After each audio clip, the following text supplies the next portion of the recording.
સેલાર था। મેં 3 સેશન કર્યા। ફર્સ્ટ સેશન મને ઇન્ટ્રોડક્શનમાં જ મને એવું લાગ્યું કે આ કરવા જેવું છે જ, કેમ કે મારામાં ઘણો જ કોન્ફિડન્સ આવી ગયો।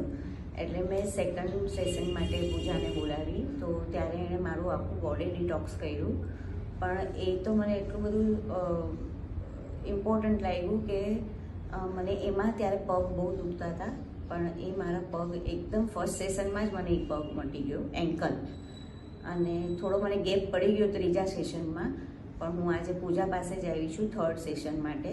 તો એણે ત્યારે અત્યારે મારું ચક્રસ કર્યા, અને એ તો મને એટલું બધું રિલીફ લાગ્યું છે કે મને એણે શું કર્યું એ એટલી બધી હું સૂઈ ગઈ હતી કે મને ખબર જ નથી કે એણે શું કર્યું। પણ અત્યારે એણે જે મને ફેશિયલ ગ્લો કર્યું એ મારું આખું માઇન્ડ એકદમ કહીએ ને કે આખું માઇન્ડ બ્લેન્ક થઈ ગયું, એકદમ જ સરસ થઈ ગયું।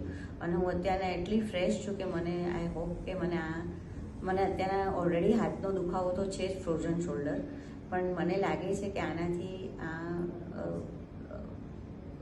ક્યોર થઈ જશે। મને અત્યારના એવો કોન્ફિડન્સ છે આ 7 ચક્રસથી।